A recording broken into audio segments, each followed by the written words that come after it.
Assalamualaikum warahmatullahi wabarakatuh. Alhamdulillah, segala puji hanya milik Allah Subhanahu wa taala.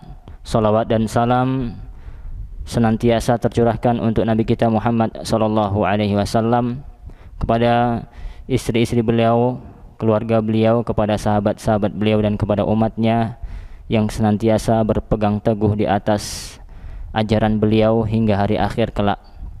Baiklah ibu-ibu, ummahat, para akhwat yang dirahmati dan dimuliakan oleh Allah Subhanahu wa taala. Pada kesempatan siang hari ini, sebagaimana kabar atau berita yang kita share, kita akan membahas sebuah tema yang cukup penting, yaitu berkaitan dengan sholat, yang dimana sholat ini amalan yang pertama kali dihisab kelak di hari kiamat. Pada hari kiamat, awwalu ma yuhasabu bil abdu yaumal qiyamah as-shalah, atau kama qala sallallahu alaihi wasallam. Kelak pada hari kiamat, amalan yang pertama kali yang akan dimintai pertanggungjawabannya di hadapan Allah adalah salat. Apabila baik salatnya, maka yang lain baik. Sebaliknya, apabila buruk salatnya, maka yang lain akan buruk. Kemudian salat merupakan perkara yang penting setelah syahadatain. Ya, amalan perbuatan yang paling penting, yang paling wajib atas kita setelah syahadat apa ibu? As-shalah. Sebagaimana kita ketahui, salat merupakan rukun Islam yang kedua. Dan salat merupakan perkara yang menentukannya.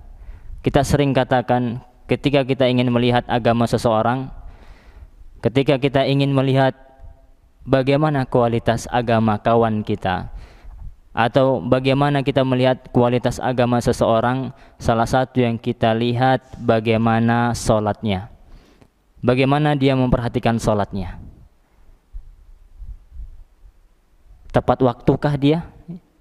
Sesuai tuntunankah salatnya? Atau sebaliknya? Kalau dia sudah tidak perhatian dengan salatnya, apalagi perkara yang wajib yang lainnya. Nah ini, maka penting kiranya kita terus mengulang-ulang masalah salat.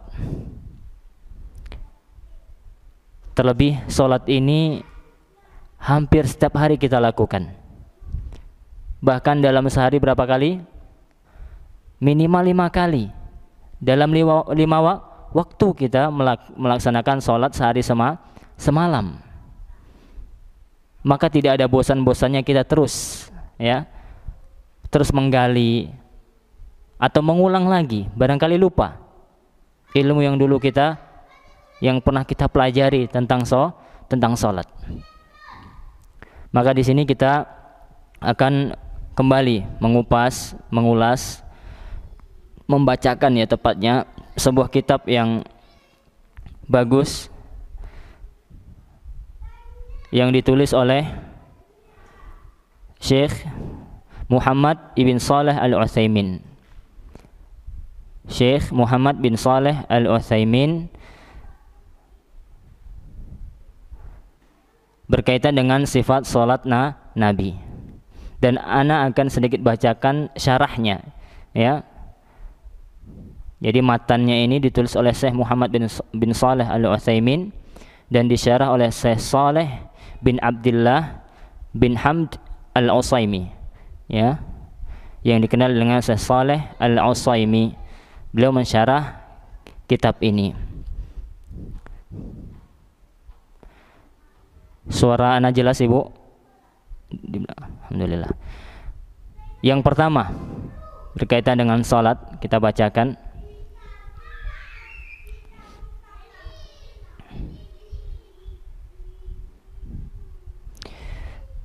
Hendaknya seseorang itu ketika salat yakinlah bahwasannya dia itu sedang mukbil, menghadap Robnya. Ketika kita sholat menghadap kiblat, yakinlah bahwasannya kita itu sedang menghadap Tuhan kita, menghadap Allah Subhanahu wa ta'ala.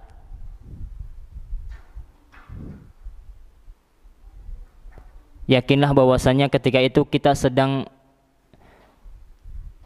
bermunajat kepada Allah Subhanahu wa ta'ala. Sebagaimana sabda Nabi SAW, "Idza qama ahadukum yusalli fa innahu yunaji rabbahu." Apabila, kata Nabi SAW, salah seorang di antara kalian salat, pada hakikatnya dia sedang bermunajat kepada Rabb-nya. Maka janganlah dia meludah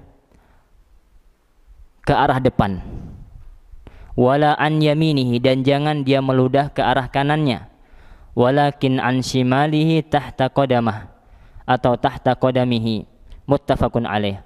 Hendaklah dia meludah ke arah kiri atau ke arah bawah kakinya. Hadis muttafaqun alaih. Makna yunaji rabbahu, apa itu yunaji rabbahu? Kata Nabi SAW, apabila salah seorang di antara kalian sedang berdiri melaksanakan salat, sama saja dia sedang yunaji rabbahu, bermunajat kepada Rabb-nya. Apa itu makna bermunajat? Yaitu mengingat Allah,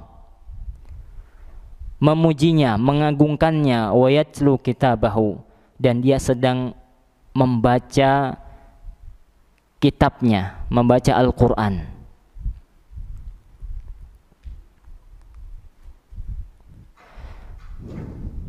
Kata pensyarah buku ini, apabila seorang hamba sedang sholat, maka sholatnya itu memiliki dua kiblat. Sholatnya memiliki berapa? Dua kiblat. Kiblat yang pertama, kiblat badan.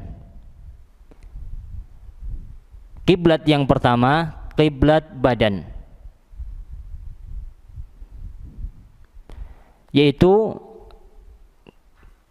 arah yang diperintahkan oleh Allah Subhanahu wa ta'ala untuk kita menghadapkan badan kita, yaitu kiblat yang pertama menghadap arah kiblat yang diperintahkan oleh Allah Subhanahu wa ta'ala untuk menghadapkan badan kita kepadanya, ke arah Ka'bah.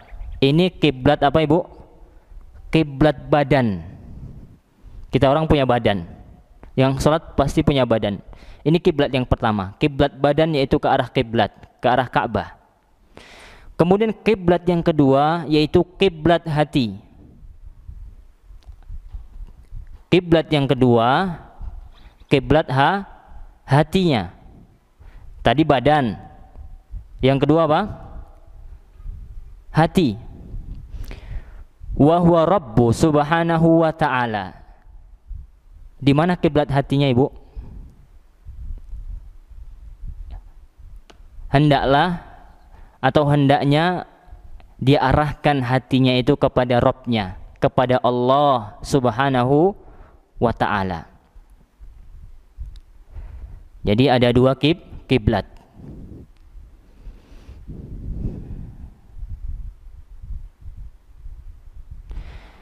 Ketahuilah bahwasannya kiblat hati itu lebih agung, lebih utama daripada kiblat badan.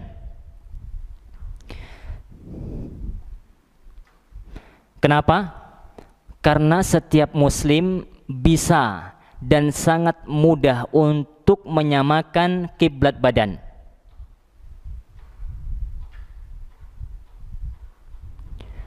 Karena semua muslim ketika hendak sholat, semuanya bisa sama menghadapkan kiblat badan mereka ke arah kiblat. Itu perkara yang mudah. Apalagi di zaman sekarang ini, kita tidak repot untuk menyamakan kiblat, mengetahui arah kiblat. banyak masjid dan rata-rata masjid pasti menghadapnya ke kiblat. Atau ada kompas, ada Android dan seterusnya, mudah untuk menyamakan arah kiblat badan.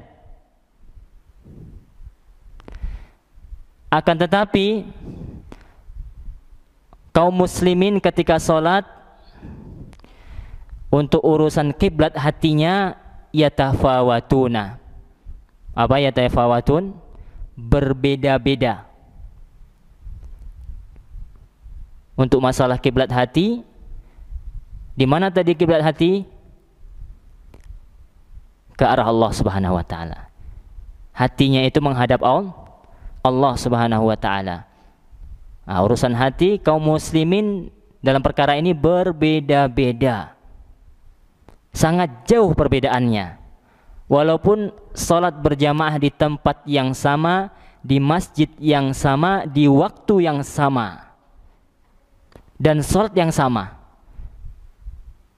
sama-sama menghadap kiblat. Akan tetapi urusan hati, kiblat hatinya, apakah dia menghadap Allah? Belum tentu. Maka sekali lagi, urusan kiblat hati, yaitu yang kedua, ini perkaranya lebih penting dan lebih agung untuk kita perhatikan bersama. Bisa dipahami, Bu? Insyaallah. Sebagaimana hadis Nabi SAW yang dinyatakan tidak ada masalah dengan sanadnya, dari hadis Ammar bin Yasir radhiyallahu taala anhu, anna Nabiy sallallahu alaihi wasallam qaal, sesungguhnya Nabi sallallahu alaihi wasallam bersabda, innar rajula la yansarifu wa ma kutiba lahu illa ushru salatihi tus'uha thumunuha subu'uha sudusuha khumusuha rubu'uha thuluthuha nisfuha. Kata Nabi sallallahu alaihi wasallam, tidaklah seseorang itu selesai dari sholatnya kecuali yang dia dapatkan 1/10 dari sholatnya, atau 1/9, atau 1/8, 1/7, 1/6, 1/5, 1/4, 1/3, dan setengahnya. Ini menunjukkan masing-masing kita ketika sholat itu pahalanya berbeda-beda, tergantung bagaimana hatinya itu menghadap Allah, tergantung sebagaimana berkualitasnya kiblat hatinya itu tadi. Semakin dia menghadap kepada Allah, dia ingat Allah, dia sadar betul 100% dia itu sedang menghadap Allah, sedang bermunajat dengan Allah Subhanahu wa taala, maka semakin khusyuk dia, maka semakin besar kemungkinan mendapatkan pahala. Sebaliknya, semakin jauh dia berpaling dari mengingat Allah ketika sholat, maka bisa jadi dia tidak mendapatkan pahala sama sekali ketika dia sholat. Selesai sholat bukan dapat pahala, selesai ibadah sholat bukan lantas dapat pahala. Bisa jadi dia tidak dapat pahala sama sekali. Mungkin apa tidak, Ibu? Seseorang sholat tapi tidak dapat pahala? Sangat mungkin. Kata Nabi SAW, datang dari sebuah hadis dari salah seorang zaujat an-Nabi, dari salah seorang istri Nabi SAW, fi sahih Muslim, di dalam sahih Muslim, anna Nabiya SAW qala, sesungguhnya Nabi SAW bersabda, man ata arrafan fasa'alahu an syai'in lam tuqbal lahu salatun arba'ina lailah. Kata Nabi SAW, barang siapa yang mendatangi arrafan, paranormal, yang mengklaim bahwasanya dirinya tahu tentang perkara gaib, dukun yang mengklaim dirinya bisa mengetahui hal yang gaib, fasa'alahu an syai', kemudian orang ini menanyakan kepada dukun ini, paranormal ini, dengan menanyakan sesuatu kepadanya, lam tuqbal lahu shalah, maka orang yang menanya, yang bertanya saja, tidak diterima salatnya selama 40 malam. Ya. Ini menunjukkan bahwasanya salatnya tidak diterima.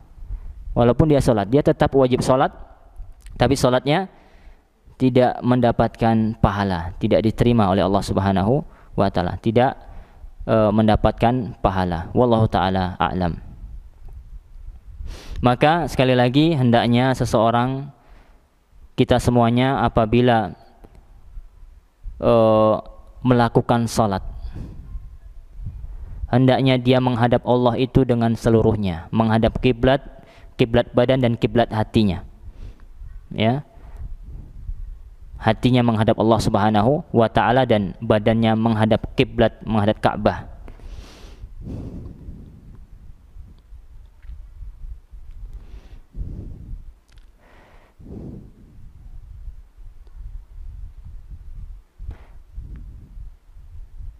Kemudian perkara yang kedua, wa idza waqafta fi sholati fa'taqid anna Allah azza wa jalla qibala wajhika. Ini yang harus kita pahami bersama, harus kita yakini, kata Syekh. I'taqid, yakinilah, hadirkan dalam hati kita keyakinan masalah hati ini. Ketika kita sholat, berdiri hendak sholat ibu-ibu, ini tolong diperhatikan, ini sangat penting, yang insya Allah ini akan berpengaruh dengan kekhusyukan kita ketika sholat. Kalau sholat itu kita khusyuk ibu, nggak terasa, lama pun kita santai. Tapi kalau sudah tidak khusyuk, sholat itu ingin cepat-cepat selesai. Terutama sholat sendiri, lebih sulit untuk kita khusyuk. Ya, maka perhatikan, fa'taqid, yakinilah dalam hati kita ketika kita sholat kita menghadap Allah. Menghadap Allah.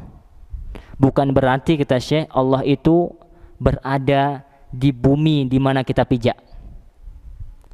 Ya. Kita sedang berhadapan dengan Allah ketika sholat, akan tetapi Allah berada di atas arsy. Wa ma dzalika 'alallahi bi'asir. Dan hal itu tidak susah bagi Allah Subhanahu wa taala. Innallaha 'ala kulli syai'in qadir. Allah itu mampu melakukan segala sesuatu. Laisa kamitsli syai' wa huwas samiul basir. Tidak ada yang serupa dengan Allah Subhanahu wa taala. Ini keyakinan kita. Maka ketika kita yakin, ketika kita salat menghadap Allah Subhanahu wa taala, kita yakin kita berada menghadap Allah Subhanahu wa taala, maka disitulah kita mengagungkan Allah Subhanahu wa taala. Kita lebih mengagungkan Allah Subhanahu wa taala. Karena kita merasa sedang berhadapan dengan Rabb semesta alam, yang menciptakan kita, yang mengatur alam semesta, yang memberi rezeki kepada kita, yang memberi kita sehat dan seterusnya. Kita sedang berhadapan dengan Rabb yang maha agung, Rabb yang maha besar, Rabb yang maha bijaksana, Rabb yang mampu melakukan segala sesuatu.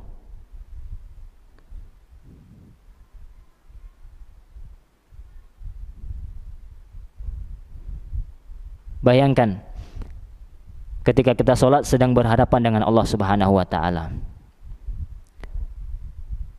Logikanya ketika seorang hamba, seorang manusia, ketika dia masuk ke sebuah rumah akan berjumpa dengan orang yang besar, mungkin presiden atau seorang raja atau seorang pemimpin yang disegani. Apa perasaan kita ibu ketika kita akan berjumpa dengan orang-orang seperti itu? Kita akan berhati-hati dalam bersikap. Kita akan segan.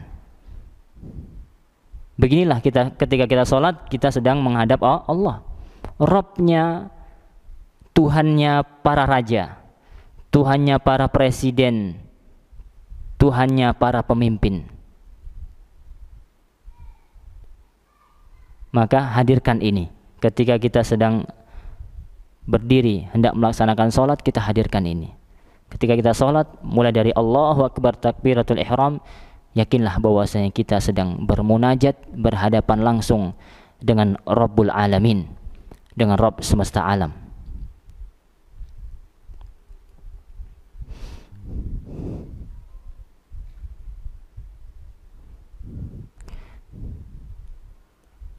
Kemudian berkaitan dengan takbir.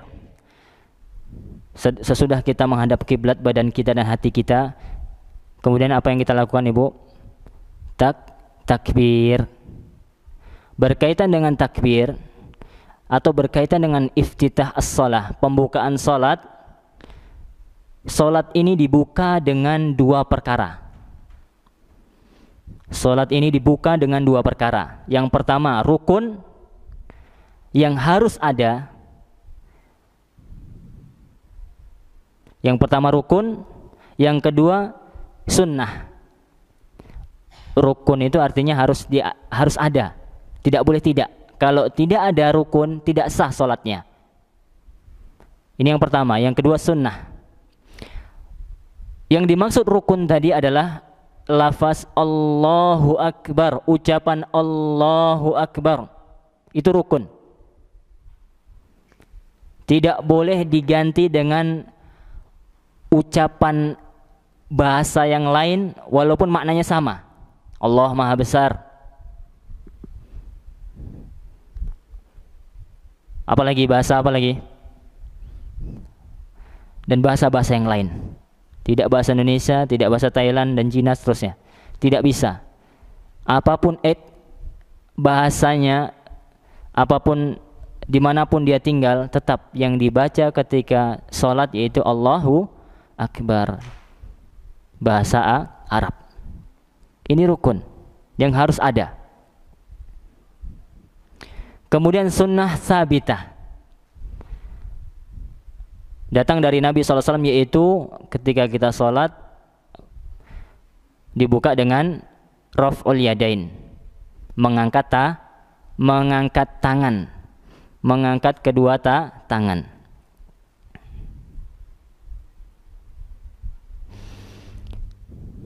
Berkaitan dengan mengangkat tangan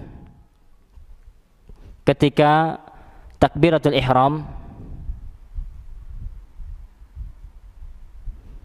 sebelumnya. Jadi yang rukun itu apa, Ibu? Ucapan Allahu Akbar. Adapun mengangkat tangan itu hukumnya sunnah. Tidak pun ibu mengangkat tangan, salatnya sah. Yang menjadi rukun itu ucapan itu tadi, Allahu Akbar. Kemudian kita lanjutkan berkaitan dengan mengangkat tangan. Sunnah mengangkat tangan itu ada dua cara. Mengangkat tangan setinggi bahu, Allahu Akbar, setinggi bahu, atau setinggi daun telinga. Akan tetapi tidak ada dalil yang menunjukkan bahwasanya harus menyenggol telinga. Tidak ada. Yang ada sejajar. Karena ada sebagian orang kita saksikan ketika sholat itu. Ini salah pemahaman namanya. Dan tidak ada dalil tentang hal ini. Dia senggol telinganya. Allahu Akbar. Ting.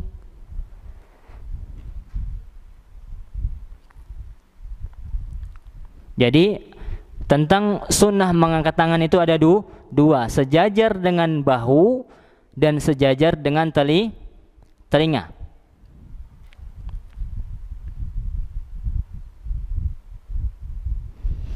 Kemudian berkaitan dengan isyarat atau mengangkat tangan ini ada tiga keadaan.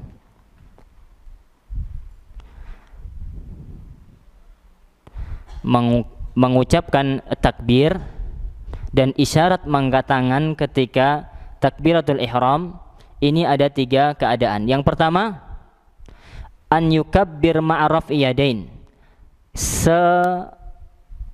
seirama. Paham Ibu? Mengangkat tangan seirama atau gimana bahasanya ya? berbarengan, ya, bersama dengan ucapan Allahu Akbar. Paham? Allahu Akbar itu sama, dia mengangkat dengan ucapan Allahu Akbar itu seiring, beriringan. Bisa dipahami? Allahu Akbar. Ini yang pertama. Kemudian cara yang kedua, an yarfa' yadayhi thumma yukabbir. Dia angkat tangannya dulu. Dia angkat dulu, baru setelah itu ucapan Allahu Akbar. Ini yang kedua. Kemudian yang ketiga, aksu hadza, lawannya. Dia takbir dulu Allahu Akbar, baru angkat tangan.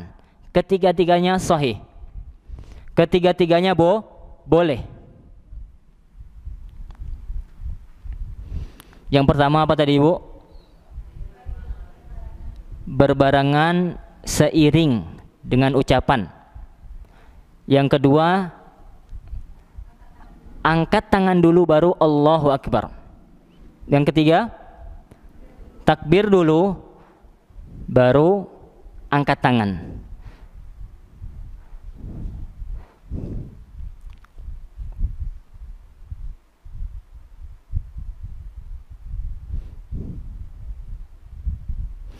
Kemudian setelah itu, setelah takbiratul ihram, dia menaruh antadha'a yadaka yumna ala yadikal yusra.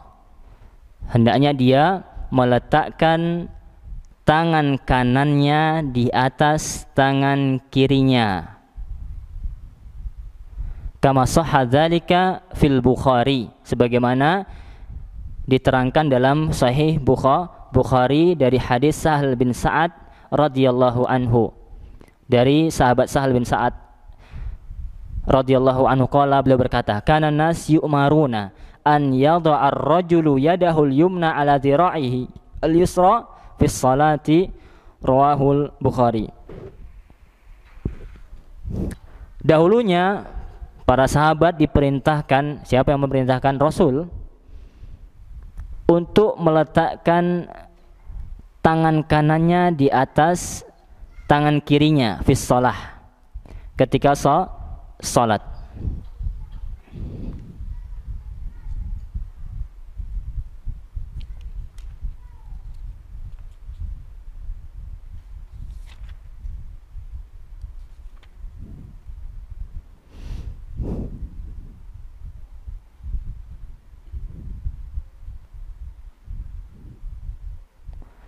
Maka setelah takbiratul ihram disyariatkan ketika itu untuk meletakkan tangan kanan di atas tangan kiri. Itu ada 3 keadaan, sebagaimana kemarin dijelaskan oleh Buya kita. Ya, boleh menggenggam lengan atau menaruhkan di atas punggung tangan.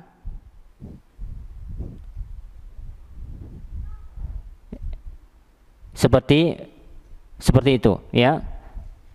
Intinya meletakkan tangan kanan di atas tangan kiri.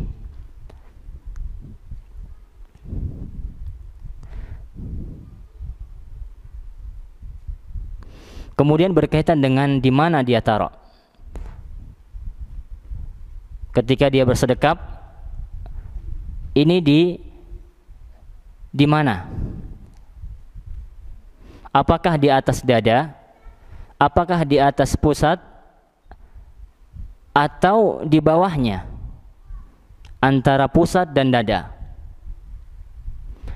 Kata Syekh Saleh Al-Utsaimin, falam yathbut anin Nabi SAW hadithun fi mahalil wata'. Tidak ada hadis satupun yang menjelaskan di mana tangan ini diletakkan. Fal abdu mukhayyarun fi dzalika kaifa masya. Maka seseorang boleh memilih di mana dia letakkan tangannya itu. Insya'a wada'aha ala sadri. Boleh dia meletakkan tangannya itu di atas dadanya. Wa insya'a wada'aha ala multaqa 'idhamihi fawqa surrah. Dan boleh juga dia meletakkan di mana, ya, antara pusat dan dada. di antara pertemuan tulang rusuk ini. Atau dia taruh yang ketiga di atas dada dia, ala surra, atau maaf, dada sudah. Yang ketiga di atas pusat. Itu juga boleh.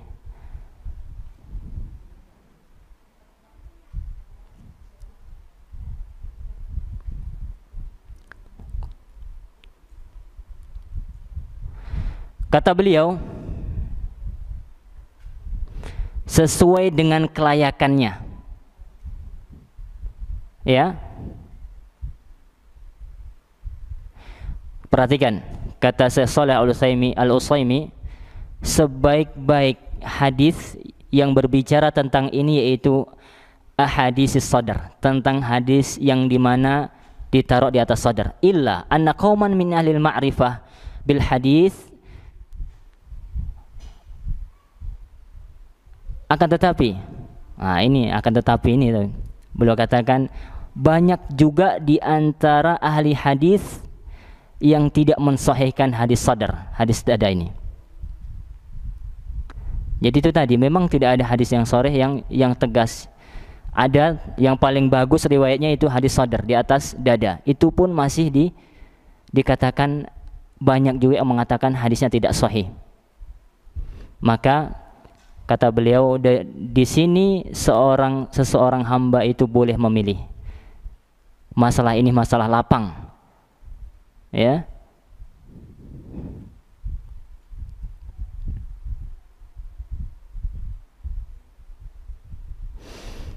Akan tetapi tidak ada hadis sama sekali yang meletakkan tangannya itu di atas lehernya. Ada enggak? Sampai ke atas seperti itu tidak benar. Kalau di atas dada masih ada riwayatnya. Itu tadi yang kita sebutkan, di atas dada, antara dada dan dengan pusat, atau di atas pusatnya. Itu saja. Ketika seseorang sudah melakukan hal tersebut, maka itu sudah sunnah. Dia telah menjalankan sunnah ketika dia sholat. Maka seseorang boleh memilih. Pilih yang kira-kira mana perbuatan yang kira-kira itu lebih membuat kita khusyuk. Paham Ibu? Lebih nyaman, lebih khusyuk, dan tidak menimbulkan fitnah.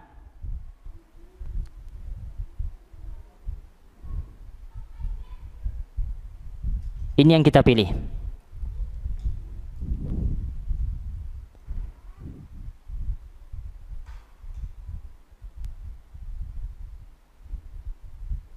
Sampai sini bisa dipahami?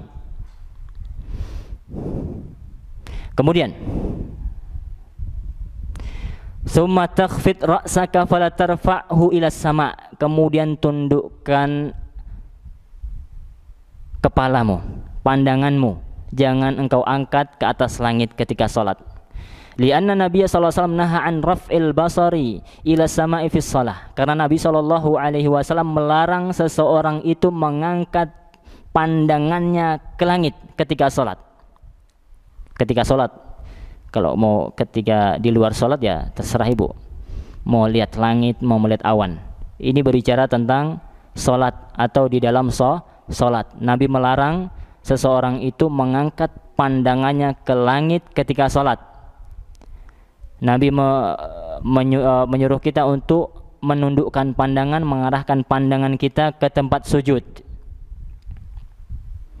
Bahkan Nabi mengatakan Allah akan menghukum kaum yang mengangkat absarahum, mengangkat mata-mata mereka ila sama, ke atas langit, fi shalah, ketika salat. Aula yarji'u ilaihim. Takutlah kalau pandangan mereka yang mereka angkat ke langit itu tidak kembali pandangan mereka. Diancam tidak dikembalikan pandangan mereka. Hadis riwayat Bukhari wa Muslim. Maka dari sini ulama berpendapat dari kalangan ahli ilmu akan haramnya mengangkat pandangan ke atas langit ketika sholat, ini merupakan pendapat yang kuat, yaitu haram hukumnya mengangkat pandangan ketika sholat, karena diancam oleh Nabi dengan ancaman yang sangat keras.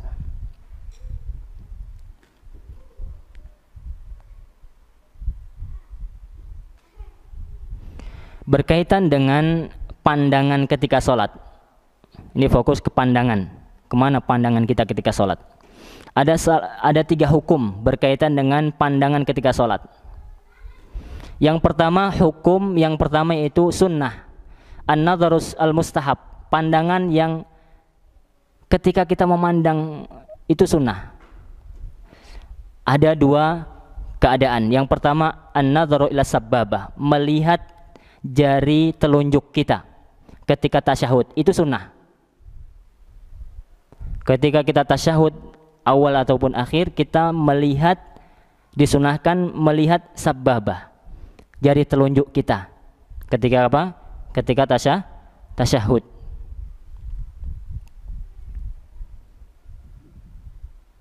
Yang kedua, pandangan yang mustahab masih, yang mendapatkan pahala sunnah, yaitu memandang ke tempat sujud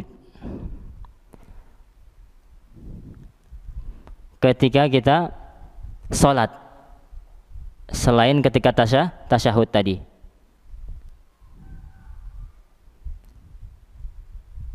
Maka ketika kita berdiri, di mana pandangan kita pandangkan, yang di mana kita melihat, Ibu? Ke tempat sujud.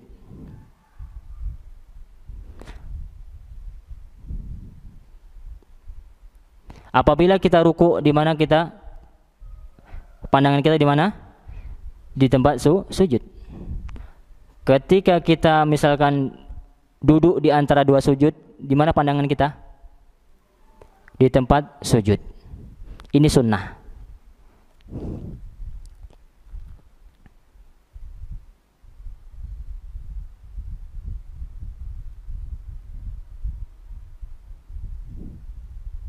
Intinya adalah pandangan yang disunahkan ketika sholat itu adalah seseorang memandang tempat sujud, kecuali ketika tasyahud. Itu intinya.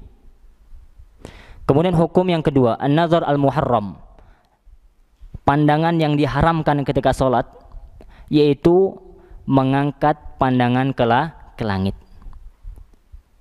Ini diharamkan menurut pendapat yang rajih di sini. Walaupun di sini masih ada khilaf, tapi kita merajihkan mengangkat pandangan ke langit ketika sholat itu hukumnya haram berdasarkan hadis ancaman tadi.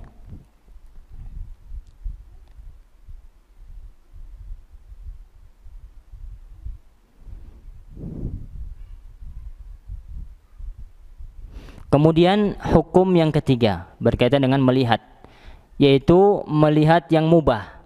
Yang pertama tadi mustahab, sunnah. Kemudian yang kedua haram. Yang ketiga mubah, boleh. Wa huwa nadharul musalli ila ghairil uluwi wa ghairil sufli fi mawdi'is sujud.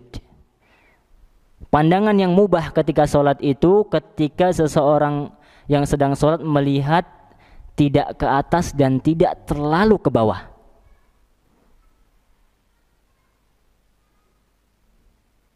Terbayang ini, Bu? Dia tidak memandang ke sujud, tempat sujud, tapi dia misalkan memandang ke lurus gitu, bukan ke atas juga.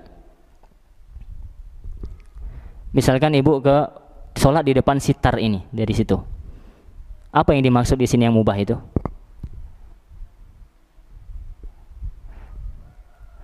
Melihat ke depannya itu, bukan ke arah sujud. Di atas, kita memandang di atas mau sujud ke atasnya, tapi juga tidak mendongak ke atas. Itu mubah hukumnya. Apalagi kata Syekh, kalau dibutuhkan, ada hajah di situ. Ketika sholat di rumah, misalkan anak kita sedang main-main, mungkin kita khawatir dengan kondisi anak kita, maka kita melihat ke depan. Itu pandangan mubah, dibolehkan. Artinya tidak membatalkan sholat, tidak haram juga. Ya, wallahu taala a'lam. Intinya dalam sholat itu diatur pandangan sedemikian rupa. Ada yang nazar mustahab, yang dinyatakan itu sebagai sunnah. Ketika kita lakukan, kita mendapatkan pahala sunnah. Kemana tadi? Ketika tasyahud melihat sababah, jari jemari, jari telunjuk, maaf. Kemudian ketika selain tasyahud menghadap ke arah melihat ke arah kiblat, maaf, melihat ke arah maudhi'is sujud, tempat sujud. Maka hal ini tidak lain dan tidak bukan tujuannya untuk apa? Supaya kita lebih khusyuk ketika sholat, lebih fokus dan lebih khusyuk.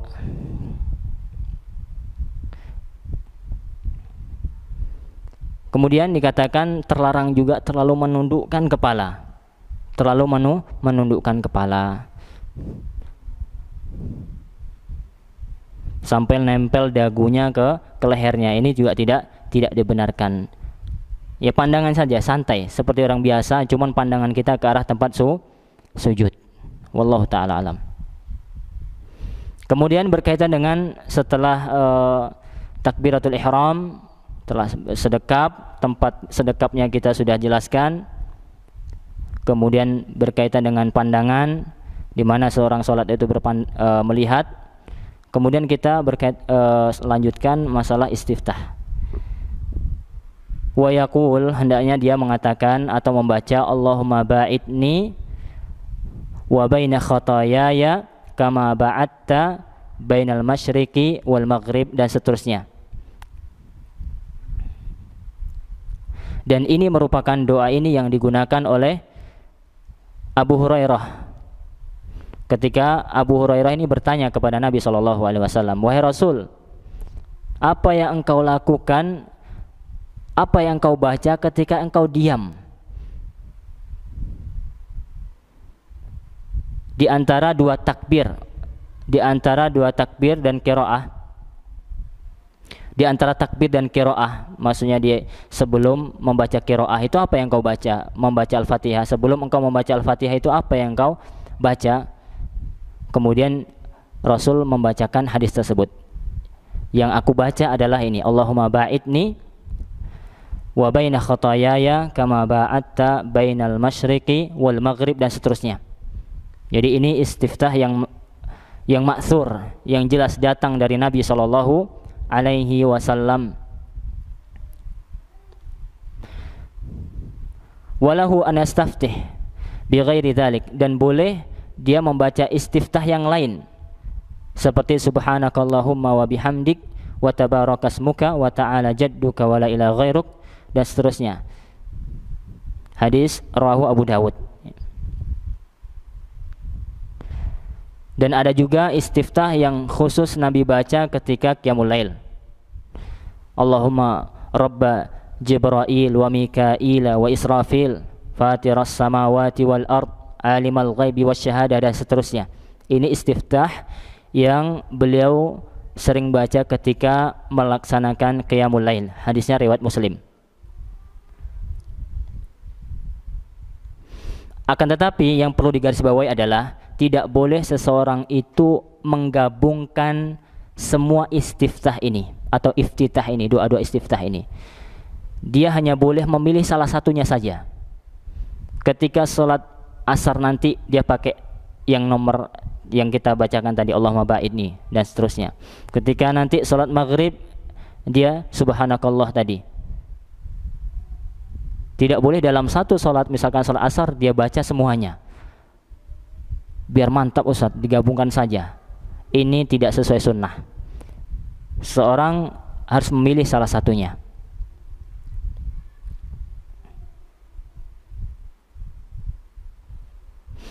Jadi penulis Syekh Muhammad bin Shalih Al-Utsaimin ini sedang membahas tentang sunnah dalam sholat, yaitu istiftah. Doa istiftah ini hukumnya apa?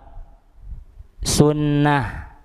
Dalam fikih sunnah itu dianjurkan untuk dilakukan. Ketika ditinggalkan pun tidak berdosa. Salatnya sah apa tidak ketika tidak membaca istiftah? Sah apa tidak? Sah. Ya. Diterima. Akan tetapi jangan lantas setelah ini nggak pernah lagi baca istiftah. Semakin tahu ilmunya itu sunnah tapi tidak pernah dibaca. Sunnah itu dapat pahala, dapat ganjaran. Kita ngakunya ahlu sunnah.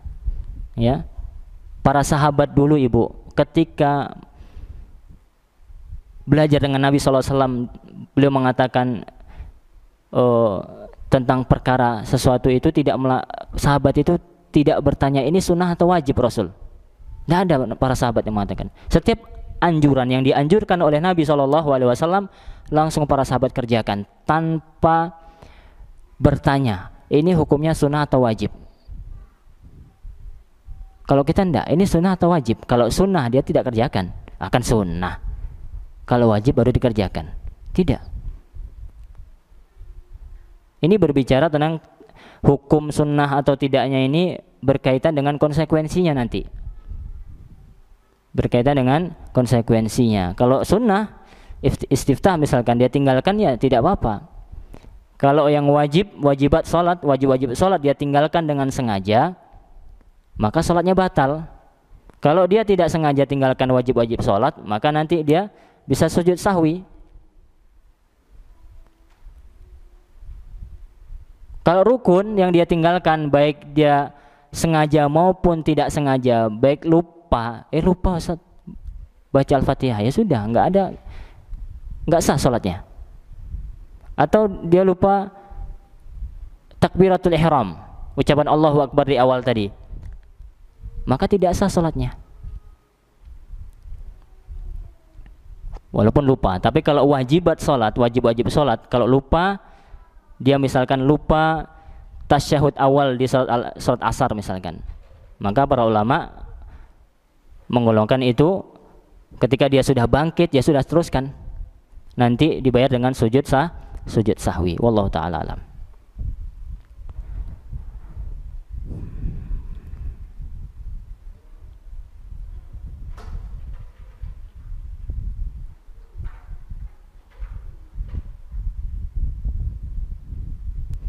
Berkaitan dengan macam-macam doa-doa istiftah ini Bu, yang paling bagus yang kita lakukan yaitu menghafalkan semuanya. Ya, kita terus menggulirnya.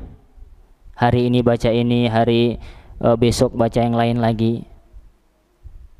Atau sholat asar membaca A, sholat maghrib baca yang B.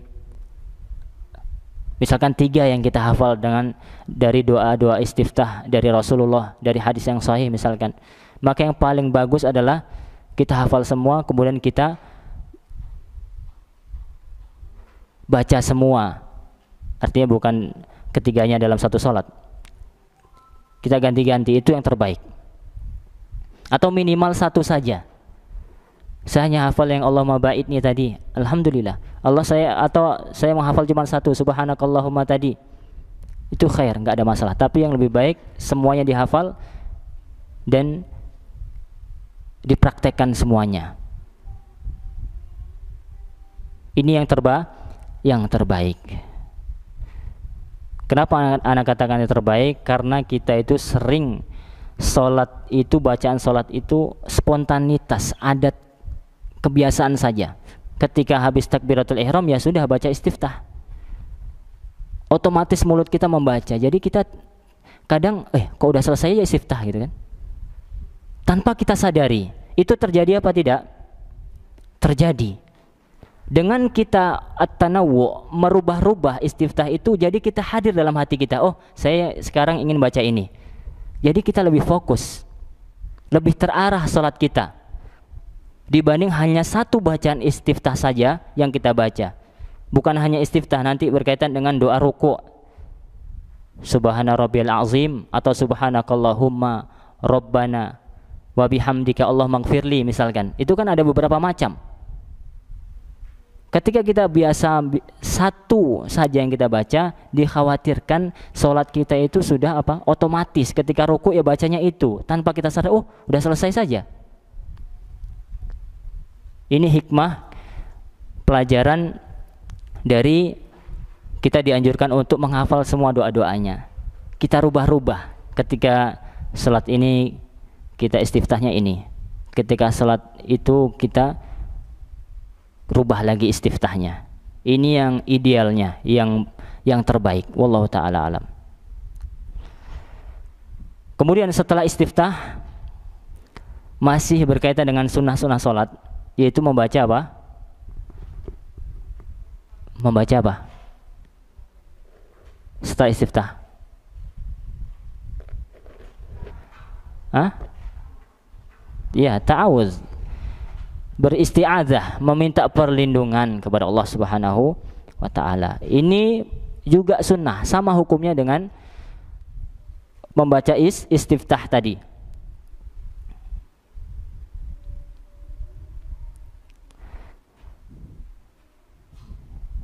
Apa membacanya? A'udzubillahi minasyaitonir rajim. Udah cukup.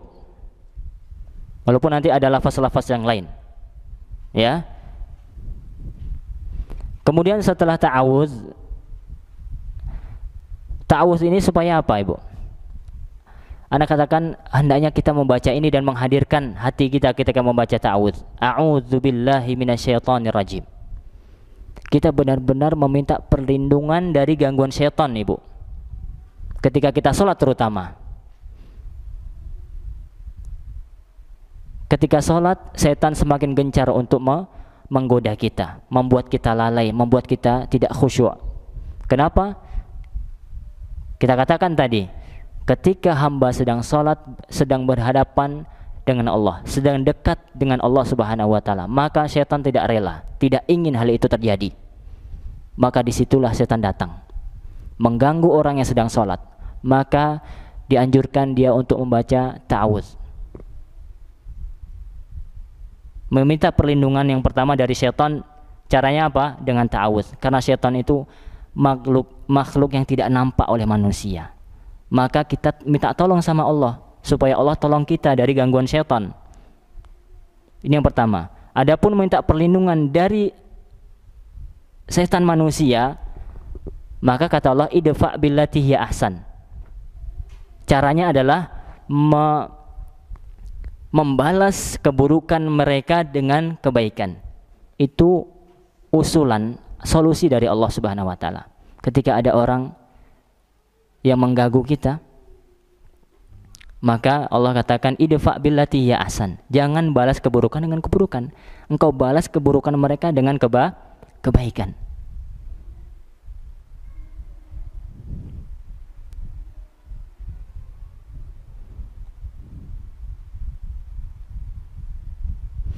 Kemudian setelah itu membaca basmalah, Bismillahirrahmanirrahim. Ini pun sunnah.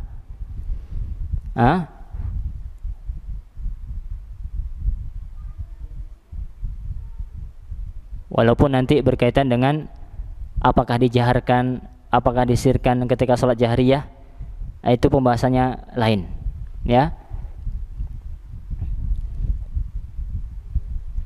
Itu berangkat dari permasalahan bismillah ini termasuk dari Al-Fatihah atau tidak, itu kuncinya. Yang rajih, ya rajih menurut siapa? Ya menurut ana. Ya, dan insya Allah ini yang rajih, kita yakin, harus yakini, harus kita yakini, ya. Pendapat yang rajih. Yang rajih adalah yang mengatakan bahwasanya Bismillahirrahmanirrahim itu bukan termasuk dari Al-Fatihah. Akan tetapi dia termasuk ayat di dalam Al-Quran. Tapi bukan termasuk ayat dari surat Al-Fatihah. Lantas kalau kita buka mushaf, Ustaz, itu kan bismillah ayat yang pertama. Ya tidak? Jadi ayat yang pertama mana, Ustaz? Kan gitu pertanyaannya. Mana ayat yang pertama? Alhamdulillahi Rabbil Alamin. Yang kedua Ar-Rahmanir Rahim. Yang ketiga Maliki Yaumiddin. Perhatikan Ibu. Yang keempat Iyyaka na'budu wa iyyaka nasta'in. Yang kelima Ihdinas siratal mustaqim. Yang ke enam Siratal ladzina an'amta alaihim. Itu yang keenam. Siratal ladzina an'amta alaihim. Yang ketujuh ghairil maghdubi alaihim waladdallin. Berapa ayat tuh? 7. Di Al-Quran, di mushaf yang biasa kita baca itu 7 juga. Tapi yang pertama Bismillah, ayat yang pertama. Karena ulama sepakat bahwasanya Al-Fatihah ini adalah 7 ayat. Itu sepakat.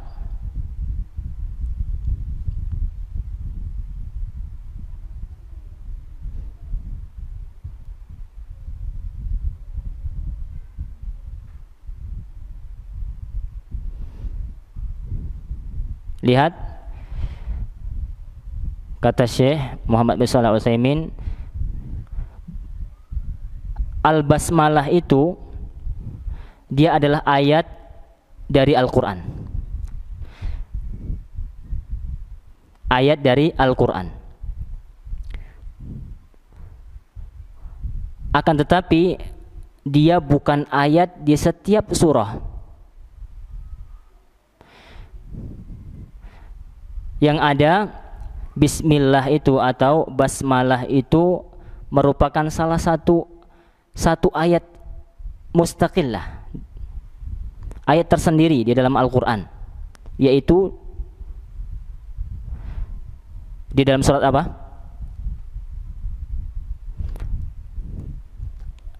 Bismillahirrahmanirrahim itu apa? Di dalam surat apa?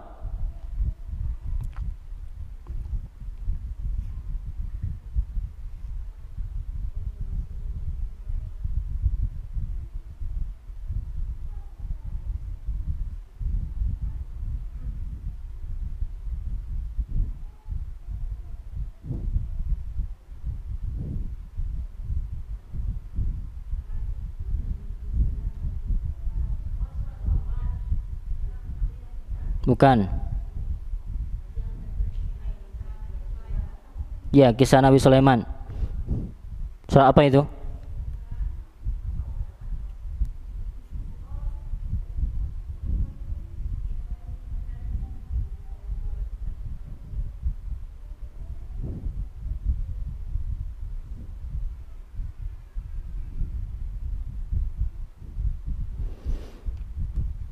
Intinya itu, dia salah satu ayat di dalam Al-Quran, tapi bukan ayat di setiap surat Al-Quran,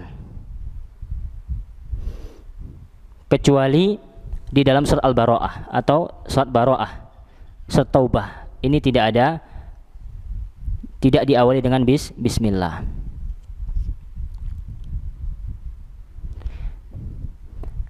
Berkaitan dengan surat Bara'ah atau surat Taubah, yang kita ketahui bahwasanya tidak ditulis di situ basmalahnya di awal surat, tidak dianjurkan membacanya diawali dengan Bismillahirrahmanirrahim atau basmalah. Surat An-Naml ayat ya.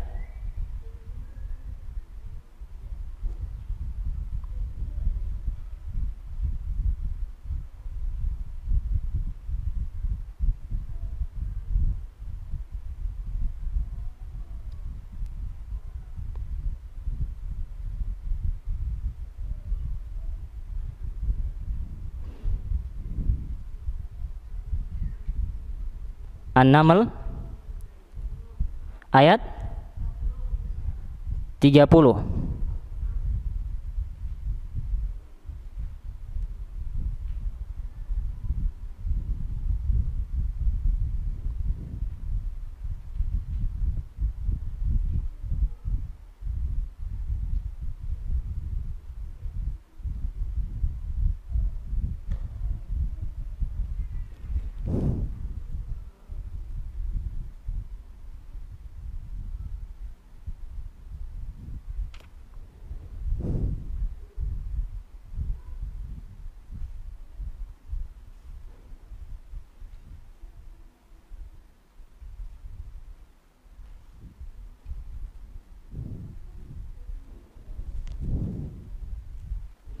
Innahu min Sulaiman annahu bismillahirrahmanirrahim. Ya. Ini jadi basmalah itu ayat dalam surat An-Naml ayat 30. Kemudian dalil yang menunjukkan bahwasanya bismillah itu bukan termasuk ayat dari surat Al-Fatihah adalah hadis, yaitu hadis qudsi dari Nabi SAW. Qala Allah tabaraka wa ta'ala, Allah berfirman di dalam hadis qudsi, qasamtu sholata baini wa baina abdi nisfain. Aku membagi salat itu untukku dan untuk hambaku menjadi dua bagian. Fa nisfuha li wa nisfuha li abdi. Setengahnya untukku dan setengahnya untuk hambaku, kata Allah Subhanahu wa taala. Wa li abdi ma sa'al. Dan bagi hambaku apa yang dia minta. Ya. Yaqulul abd. Di dalam hadis qudsi lanjutannya, yaqulul abd, hambaku berkata alhamdulillahirabbil alamin. Ketika kita salat, ketika kita membaca alhamdulillahirabbil alamin, kata Allah, yaqulullah hamadani abdi. Dia sedang, atau hambaku sedang memujiku. Hambaku sedang memujiku. Maka ini yang kita hadirkan ketika kita salat, Ibu. Perhatikan. Ketika kita membaca Al-Fatihah, ini kata Allah Subhanahu wa taala. Ketika kita membaca surat yang pertama atau ayat yang pertama, alhamdulillahirabbil alamin, Allah mengatakan hambaku telah memujiku. Ar-Rahmanir Rahim, ketika seorang hamba membaca Ar-Rahmanir Rahim, asna alai abdi. Hambaku menyanjungku, kata Allah Subhanahu wa taala. Kemudian ketika kita membaca, seorang hamba membaca Malik Yaumiddin, ini ayat yang ketiga. Yaqulullahu ta'ala, Allah berfirman, majjadani abdi, hambaku sedang memujiku.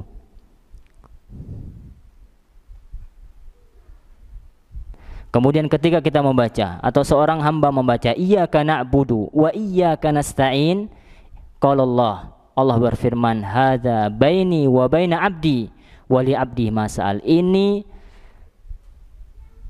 antara aku dan hambaku, untuk hambaku apa yang dia minta. Lihat. Fa idza qala ihdinas siratal mustaqim, kemudian ketika hamba mengucapkan ihdinas siratal mustaqim, ayat kelima, Allah mengatakan hadza li abdi wa li abdi masal. Inilah untuk hambaku, apa yang dia minta Allah akan kabulkan. Rawahu Muslim. Hadis ini riwayat Muslim.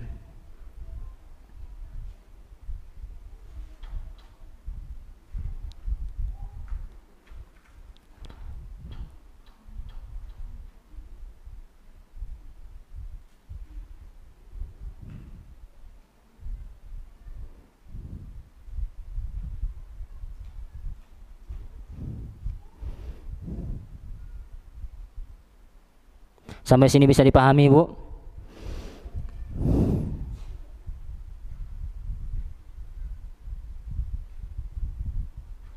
Kemudian berkaitan dengan Al-Fatihah, ketika sudah selesai membacanya, ghairil maghdubi alaihim waladdallin, dianjurkan untuk membaca amin.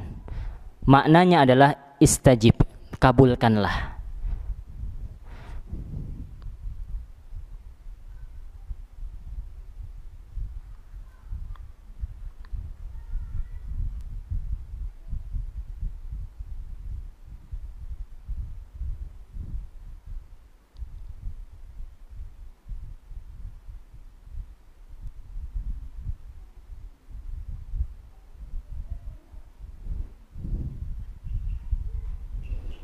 Berkaitan dengan sholat jahriyah, membaca Al-Fatihah apa tidak? Kalau sholat sirriyah, asar yang siang atau zuhur, jelas. Walaupun kita jamaah, kita harus membaca Al-Fatihah. Yang jadi masalah ketika sholat jahriyah, ketika kita menjadi makmum, apakah kita membaca Al-Fatihah? Ini pun khilaf yang kuat. Ya. Ibu, bisa dipahami? Membaca apa tidak? Tidak. Ada yang membaca? Ada? Ibu-ibu, di antara ibu-ibu di situ? Ya.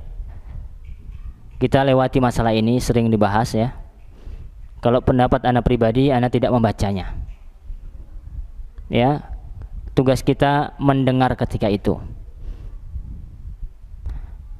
Ketika imam membaca Al-Fatihah, tugas kita mendengar. Wallahu ta'ala a'lam. Ketika kita terlambat, imam sedang ngapain?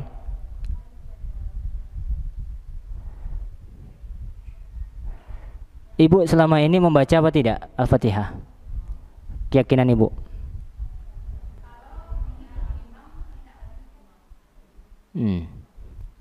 Dalilnya apa?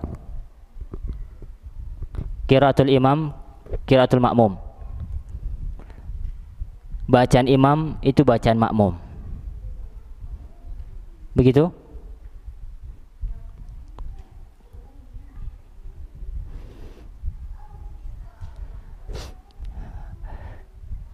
Sebagai logika, Anda sering sampaikan, ketika seseorang bicara, ketika kita ikut bicara di belakang itu apa kok? Sopan apa tidak? Terlebih Allah berfirman, wa idza quri'al Qur'an fastami'u lahu ansitu. Apabila dibacakan oleh kalian Al-Qur'an, maka simaklah. Menyimak itu bukan sekedar diam, perhatian kita memahami ayatnya. Wallahu ta'ala alam.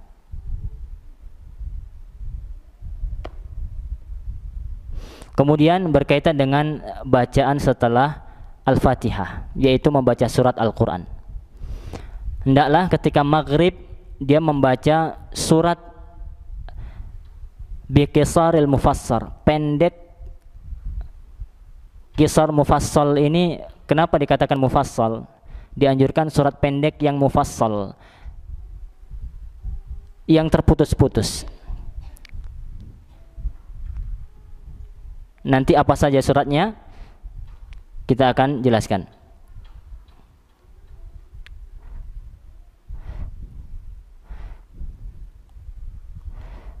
Itu di surat maghrib. Adapun di surat fajar, tiwalul mufassal, yang panjang dan mufassal, yang terputus-putus.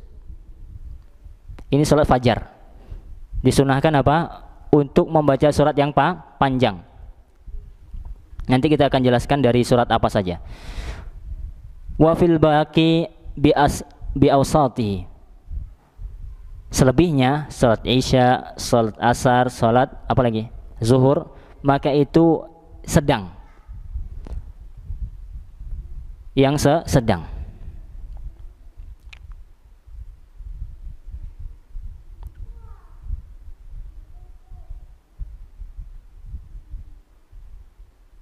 Yang dimaksud dengan qisar mufassal yaitu dari duha sampai an-nas. Itu kapan dibaca tadi? Ketika sholat maghrib, dari duha sampai an-nas.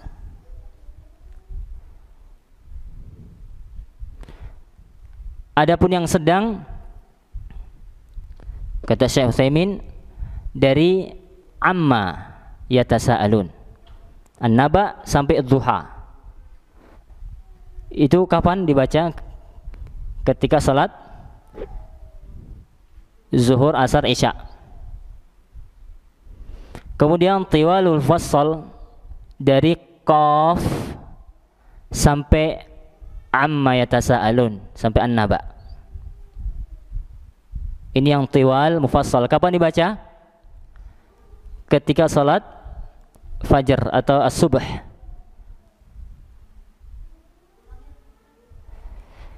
Qisar salat maghrib dibaca atau membaca duha, ad-duha sampai an-nas.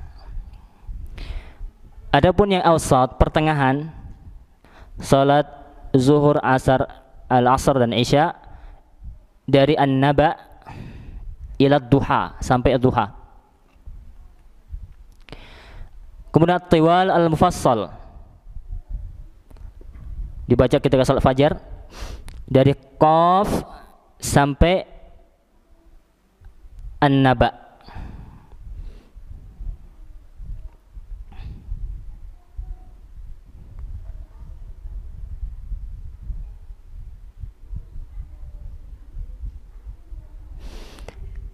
Dengan catatan, tidak masalah seseorang itu ketika maghrib membaca yang sedang atau ketika fajar membaca yang pendek.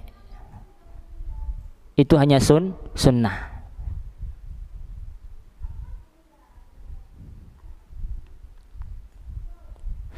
Karena datang diriwayatkan dari dikatakan bahwasanya Nabi SAW annahu qara'a fil maghrib, beliau pernah salat maghrib itu membaca surah At-Tur dan mursalat di rakaat yang kedua. Panjang apa tidak itu? Panjang. Mursalat itu sebelum An-Naba malah juz 29 akhir. Hadis ini riwayat Bukhari Muslim.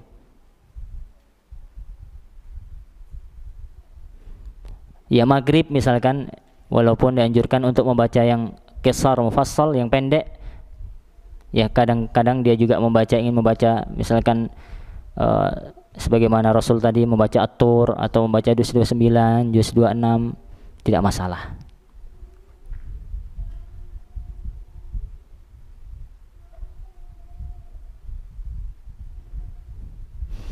Intinya seseorang setelah membaca Al-Fatihah kemudian dia mengucapkan amin, itu sunnah. Dia membaca apa? Surat. Ya, membaca surat di dalam Al-Qur'an, surah dari Al-Qur'an.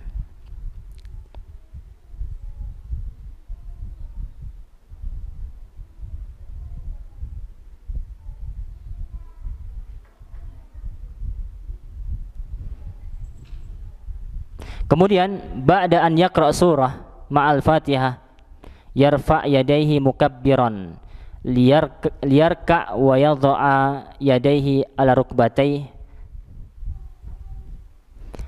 Kemudian setelah membaca surat dan setelah membaca Al-Fatihah, dia membaca surat, kemudian dia bertakbir.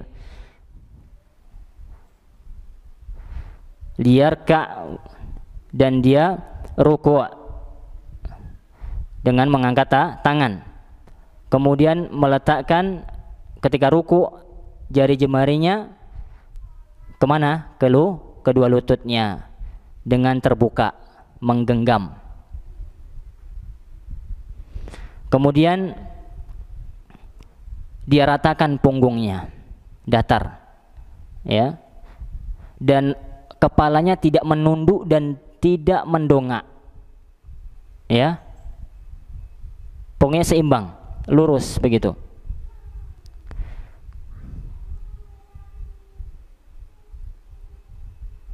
Itu sunnah ketika ruku'.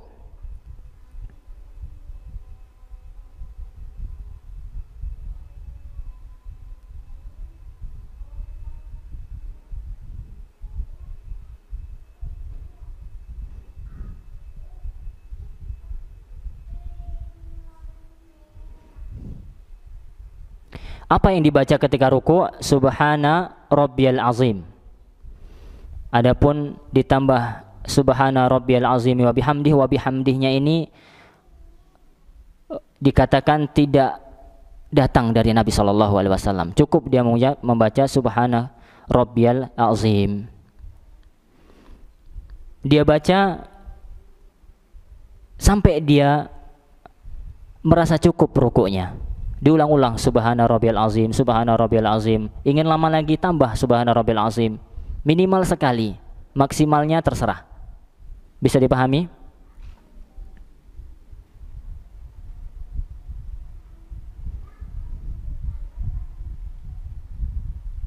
Atau dia membaca subhanakallahumma rabbana wa bihamdika allahumma ighfirli. Itu riwayat Bukhari. Itu juga boleh.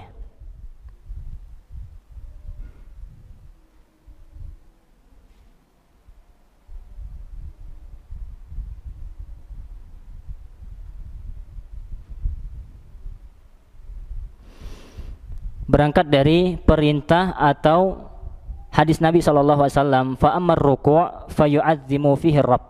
Ketika kalian ruku, banyaklah kalian mengagungkan Rabb kalian. Makanya kita ketika ruku membaca subhana rabbiyal azim.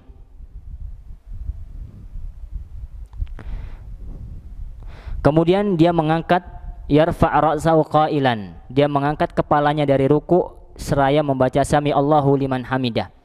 Jadi ingat Ibu, ini penting. Sami Allahu liman hamidah ini dibaca beriringan sama dia, beriringan dengan kapan dia mengangkat kepalanya dari ruku.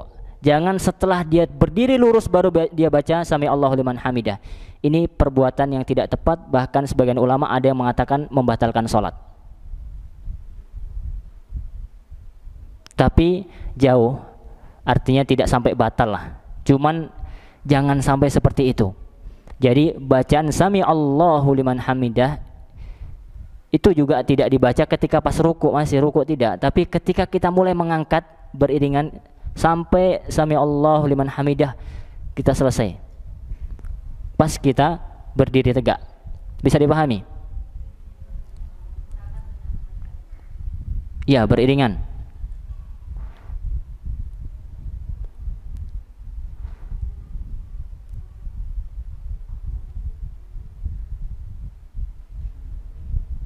Kemudian ketika sami Allahu liman hamidah juga disunahkan mengangkat tangan.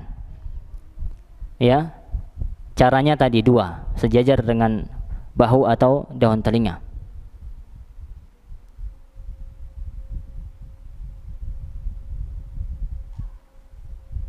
Kemudian ini Syekh Utsaimin merajihkan pendapat sebagaimana kemarin Buya katakan. Wa yadha'a atau wa yadha'uha yadahul yumna ala dhira'il yusra fi hadzal maqam. Di posisi ini setelah ruku' i'tidal, kata Syekh Muhammad bin Shalih Al-Utsaimin, dia menaruh tangan kanan di atas tangan kiri sedekap. Liqauli Sahal bin Sa'ad radhiyallahu anhu. Karena keumuman hadis Sa'ad tadi bin Sahal yang kita bacakan tadi. Dahulunya para sahabat diperintahkan ketika sholat meletakkan tangan kanan di atas tangan kiri. Jadi sebelum ruku dan sesudah ruku ini dipahami secara umum, tapi dibantah oleh Syekh Shalih Al-Utsaimin ketika beliau bukan membantah ya, beliau berbeda pendapat di sini dalam posisi ini. Intinya permasalahan ini berbeda pendapat di kalangan para ulama. Itu biasa masalah fikih. Ada perbedaan pendapat di kalangan para ulama. Beda sudut pendalilan. Hadisnya sama yang dijadikan dalil ketika i'tidal. Yang bersedekap menggunakan hadis Sa'ad bin Sa'ad, hadis Sahal bin Sa'ad.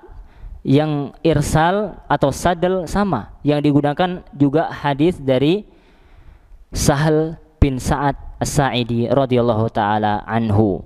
Tapi yang berbeda adalah dari sudut memahaminya.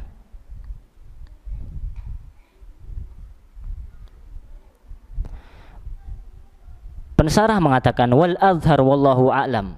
Kata Syekh Shalih Al-Utsaimin mengatakan yang lebih benar menurut beliau dan Allah yang lebih tahu, kata beliau, annal aqrab ila sunnah, yang paling dekat dengan sunnah, wahwa irsalul yadain, yaitu menjulurkan tangan ketika posisi i'tidal.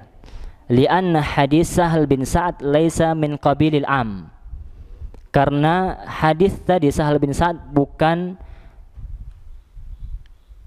tidak ditinjau dari keumumannya. Wa inna ma huwa min qabilil mutlaq, dipandang dari sudut mutlak. Ini kata beliau. Ana hanya membacakan pendapat Syekh Shalih Al-Utsaimin.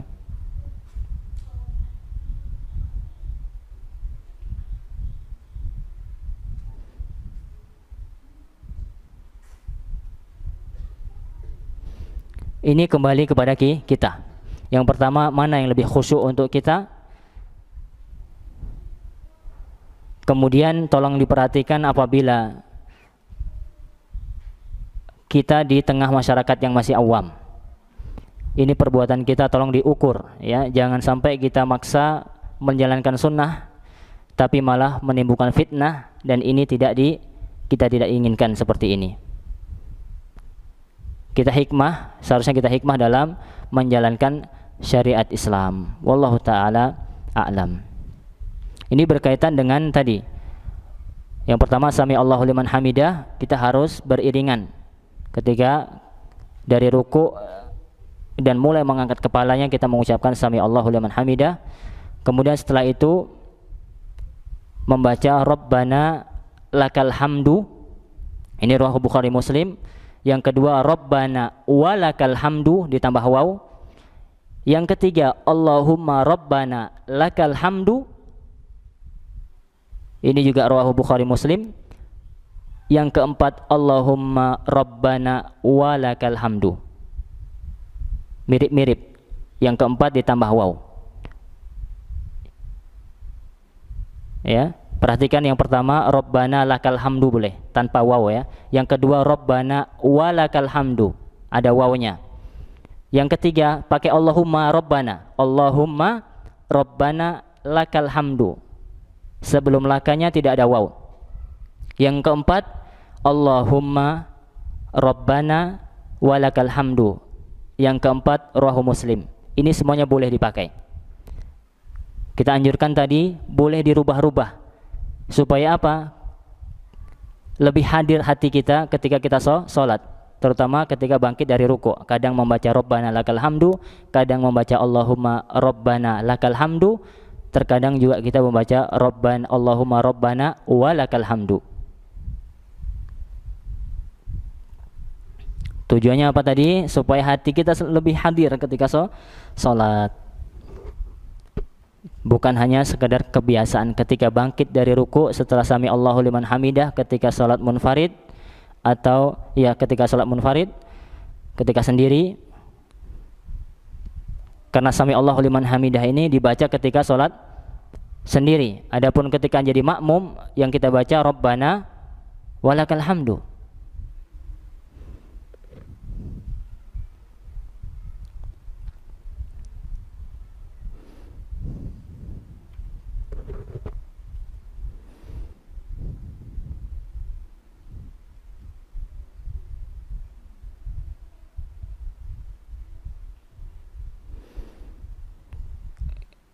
Kita stop dulu.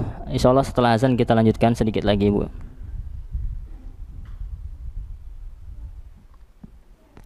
Qaulin Nabi SAW, hal itu berdasarkan sabda Nabi SAW, wa idza qala sami Allahu liman hamidah, apabila imam mengucapkan sami Allahu liman hamidah, faqulu, maka katakanlah Allahumma Rabbana walakal hamdu. Rawahu Muslim.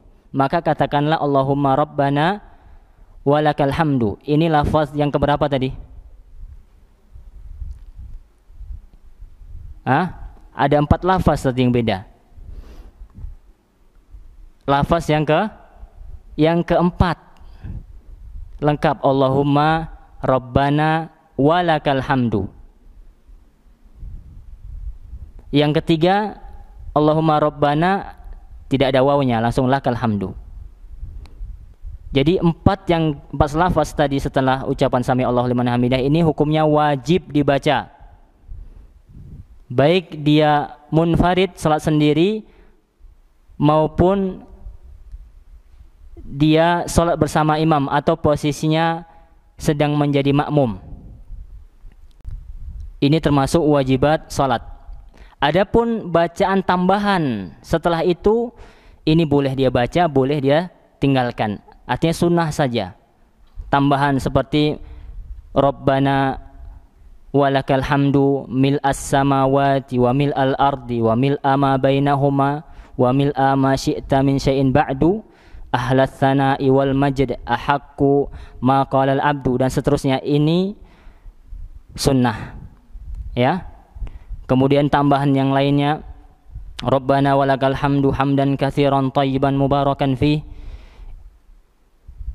Yang wajib hanya apa? Rabbana lakal hamdu atau Rabbana walakal hamdu atau Allahumma Rabbana lakal hamdu atau yang keempat Allahumma Rabbana walakal hamdu.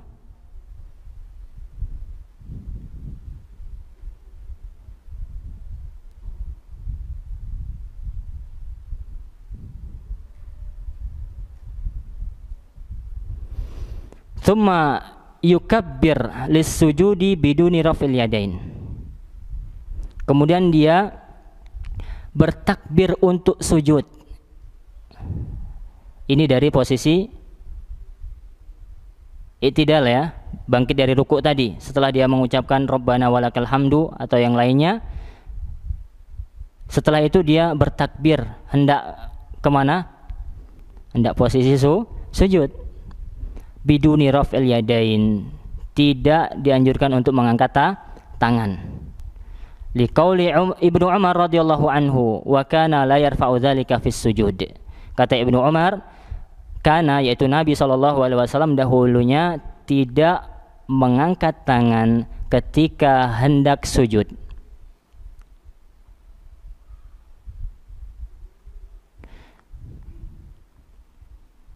Akan tetapi kata Syekh Shalih Al-Utsaimin, hadis ini dinyatakan lemah.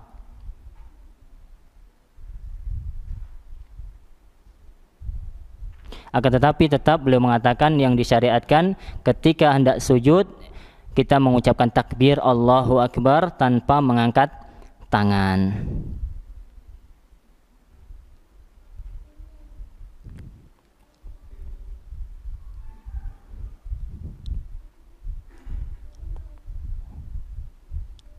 Kemudian Syekh Muhammad bin Shalih Al-Utsaimin mengatakan fayakhirru ala rukbataini la ala yadain.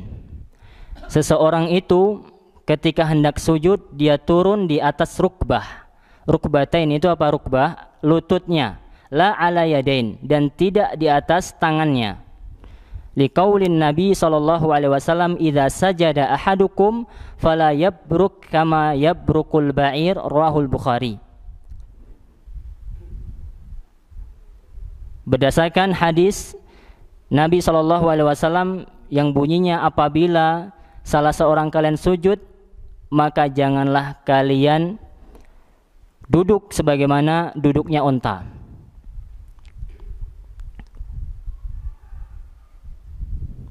Kemudian berkata pensyarah buku ini yaitu Syekh Shalih Al-Utsaimin, hadzal hadis lam yarwihi al-Bukhari qattu. Hadis ini tidak diriwayatkan dari Bukhari sama sekali. Faka'anna hadza khata'un tabai. Kata Syekh pensarah, sepertinya ini adalah salah cetak ya. Karena kita tidak jumpai hadis ini dalam Sahih Bukhari.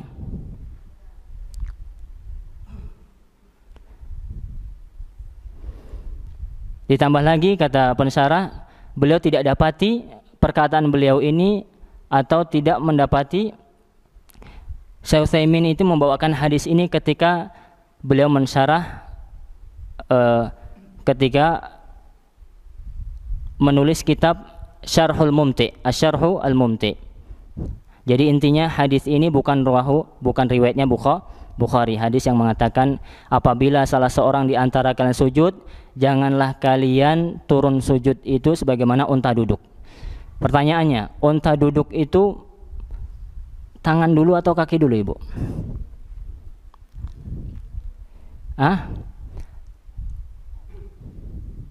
Coba unta itu depannya itu kan tangan itu.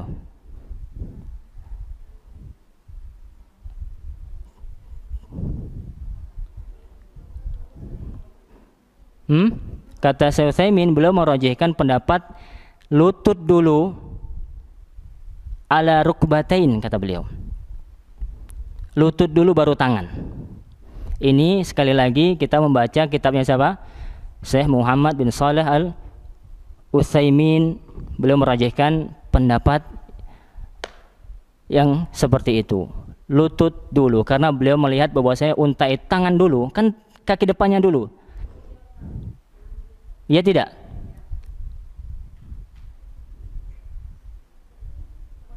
Sedangkan hadisnya itu melarang kita menyerupai unta. Berarti kalau unta itu tangan dulu, kita apa dulu? Lutut dulu.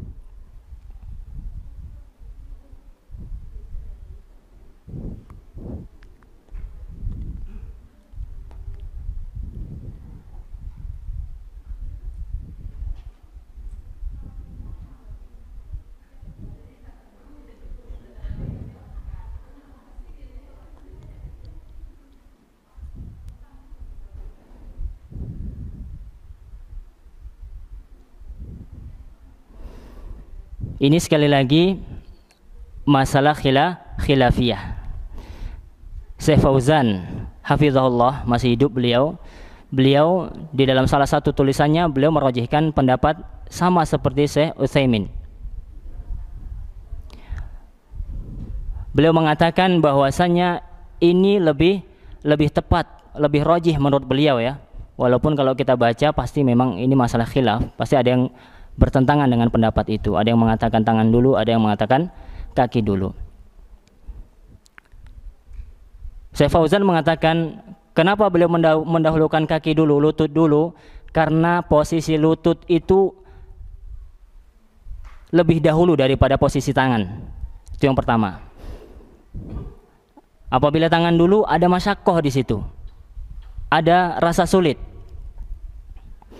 Kemudian ditambah, bukankah kita dianjurkan untuk mengikuti pendapat atau apa yang diamalkan oleh khulafa ar-rasyidin? Kata Nabi SAW, jika kalian hidup setelahku, kalian akan mendapatkan ikhtilafan katsira, akan mendapatkan pertentangan yang banyak. Fa'alaikum bisunnati, maka hendaklah kalian di atas sunnahku. Wa sunnatal khulafa ar-rasyidin al-mahdiyyin, dan hendaklah kalian di atas sunnah khulafaku sepeninggalanku, yaitu Abu Bakar, Umar, Utsman dan Ali. Kemudian beliau membawakan perbuatan Umar bin Khattab. Diriwayatkan bahwasanya sahabat Umar bin Khattab, dan beliau merupakan khulafa ar-rasyidin, khalifah yang kedua setelah Abu Bakar. Beliau Umar bin Khattab itu mendahulukan rukbatainnya, mendahulukan lututnya sebelum tangannya. Maka ketika kita ingin mengikuti sunnah khulafa ar-rasyidin, maka itulah perbuatan Umar ibn Khattab. Walaupun anak beliau Abdullah bin Umar, atau sering kita sebut dengan Ibnu Umar, beliau bertentangan. Beliau tangan dahulu. Ketika hendak sujud, yang turun adalah tangan dulu. Ini perbuatan Ibnu Umar. Tapi kalau kita ingin kembali ke permasalahan ini, sekali lagi ini masalah khilafiyah, masalah khilaf.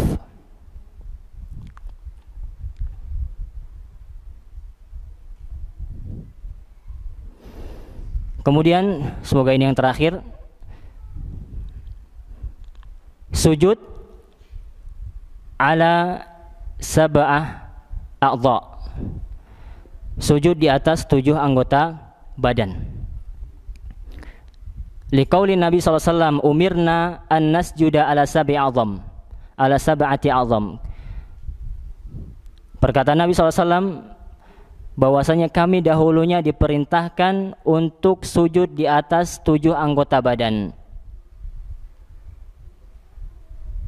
Kemudian Nabi SAW mengatakan ala jibhah, di atas dahi, wal kaffain, di atas 2 telapak tangan, wa rukbatain, dan 2 lutut, wa atrafi al-qadamain, dan jari jemari kaki. Rawahul Bukhari wa Muslim. Wa yasjudu al-insan ala hadhil a'dha, hendaklah seseorang itu sujud di atas 7 anggota badan ini.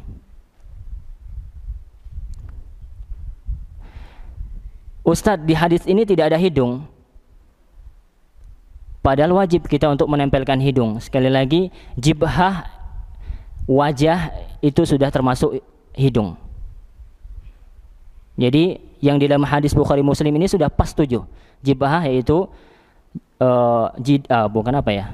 kening 1, kemudian kafain 2 telapak tangan, 3 berarti. Warukbatain 2 lutut, 5, ditambah atraf qadamain 2 kaki, 7.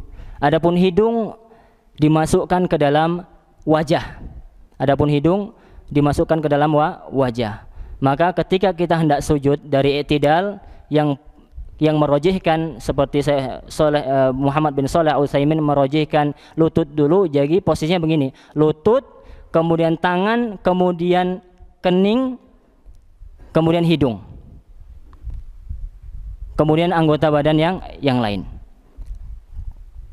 Harus nempel 7 anggota badan ini ketika kita sujud. Wallahu ta'ala a'lam. Semoga pada kesempatan yang lain kita akan lanjutkan pembahasan salat ini. Bi'idznillah ta'ala, insyaallah kita akhiri pertemuan kita dengan membacakan doa kafaratul majlis. Subhanakallahumma bihamdika asyhadu an la ilaha illa anta astaghfiruka wa atubu ilaik. Assalamualaikum warahmatullahi wabarakatuh.